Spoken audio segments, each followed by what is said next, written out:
Like I just don't understand how we always get caught up in this one person thing, and so they give us this one of these very few leading men, and that's it, and we rotate them constantly. When was the last time we talked? We did a day in the life in Atlanta. It was in Atlanta, wasn't it? Yeah, sweet. And we sent, and you know, matter of fact, just to kind of roll into it, we did an interview, or you did an interview with Wanda Smith and Frank. Mm-hmm. And then some time had went by, and then just to kind of jump right into that, Wanda Smith ended up having an interview involving Katt Williams, who I knew you even had like a history with. Did you see that interaction with Katt and Wanda? Yeah, I saw it. Yeah? Yeah. Immediate thoughts, were you surprised how it played out? I wasn't surprised.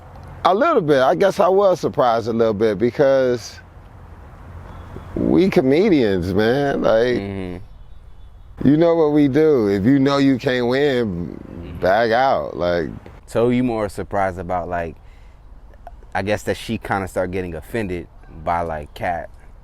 Well, I don't know. I mean, I guess it went down like that, but I'm just saying in general, like, if you with another comic and y'all riding on each other and y'all talking about each other, if you feel like this person's about to get the upper hand on me, bag out.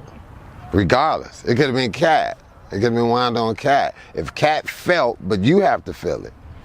If you feel like this person getting at me, bag out.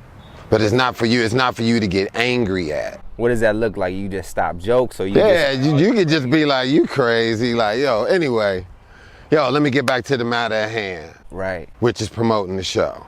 Right. And outside of the roast part, Katt ended up saying some things about he felt like the industry, the game itself. And I'm gonna touch on one particular thing where he was talking about how he felt like Hollywood was selecting a particular black male to lead and jump out there. And he kind of, I might misquote him a little bit, but he was more emphasizing that the white actors that they select, they tend to look like the leading men, the stars, and the black ones don't always fit that narrative. When I see you, I do feel like you represent a black man that could be a leading man in something. So did you kind of understand where he was coming from with that statement? Yeah, I get it. I get what Katt was on. Like, definitely. I mean, that's how we should always be. I think it should always be a leading man is a guy you want to have a beer with and women want to sleep with. And it's talented, nice looking, cool, all of that. A lot of our leading men we've had forever. We've had our same leading men forever. Yeah, Denzel getting old. And he's still a leading man. He's still nice looking, charming, handsome, charismatic. Like, we've had our leading men forever. And I think that it's time for, it's room for everybody. Like, I just don't understand why do we have to always stick to just this.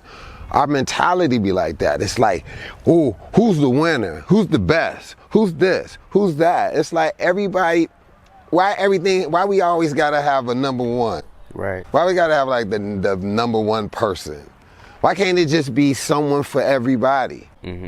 Let's have someone for everybody. Let's have a Lenny Kravitz. You know what I mean? Let's have a Kid Cudi. Let's have a Jay-Z. Let's have a Future.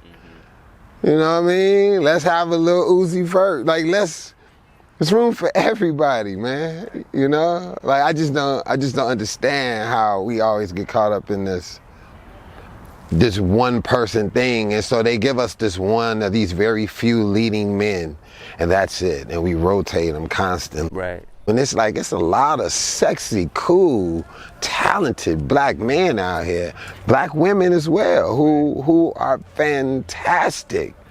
And all they need is that jump. Just give them that lead. You know they talented, but you won't cast them because you think don't nobody know them.